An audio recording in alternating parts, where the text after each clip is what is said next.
All right, so now we're moving into cross-hatching, which is the use of lines that intersect to create value. So for this one, I'm going to use my ballpoint pen instead of my pencil. You could still use your pencil if you don't have a ballpoint pen, but I want to encourage you to try using a pen just because it's something different, a different medium to learn how to use. So same idea as what we did before. We're going to start with our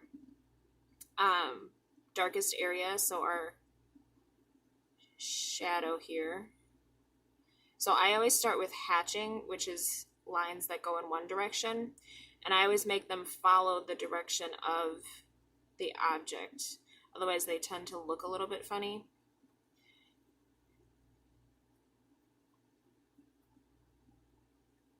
And what's nice about the cheap pens like this is a promotional pen from a music store in Fond du Lac, you can also get kind of a light value if you don't press so hard. So as I get towards the mid-tones here, I'm just not pressing as hard, and I get sort of this light shadow effect, which is kind of nice. So as I start to come around this side of the sphere, you can see that my lines are sort of changing direction because I know it's round. So now they're going to start to curve towards the other edge of the sphere.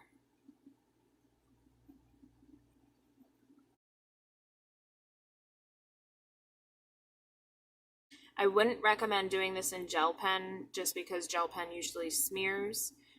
Ballpoint pen is going to be your best option for this.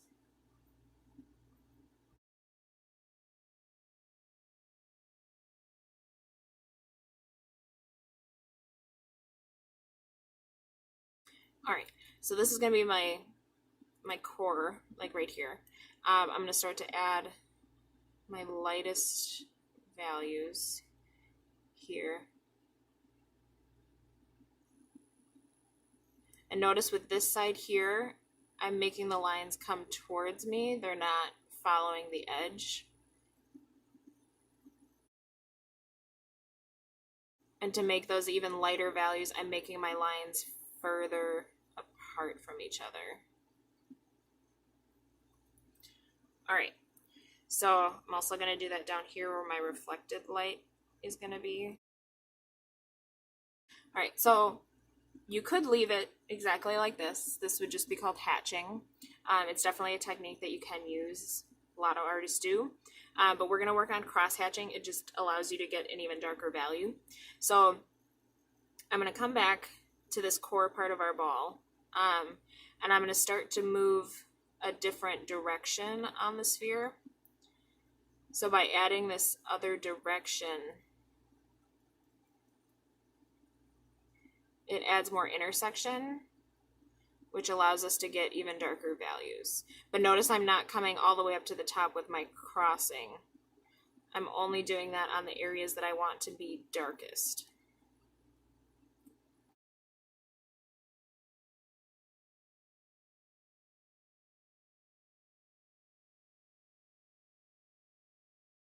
And again, kind of spreading them out as you need things to get lighter.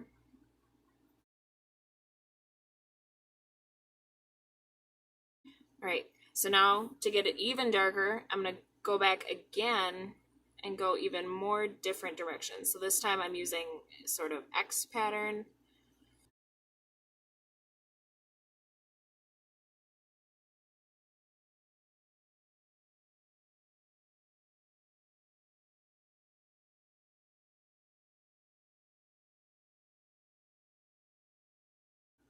So you can see as I'm adding these X's and even more cross hatching, it's getting darker and darker.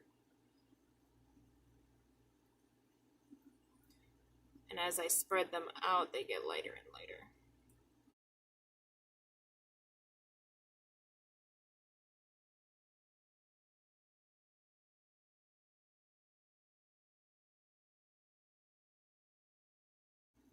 Now, if you didn't need it to get this dark, you could leave it just like that, like we did with our two different directions. This is just a way to get it even darker. The more directions you move, the darker values you can achieve.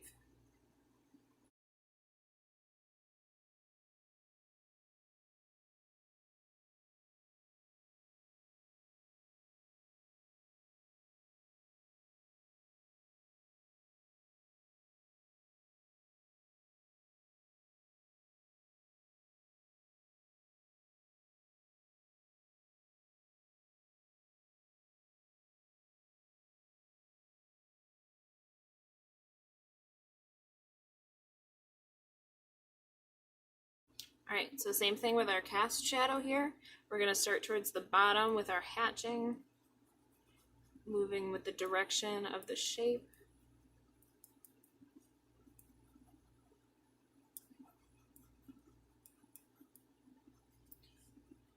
All right, then I'm going to go the other direction, adding my darker values.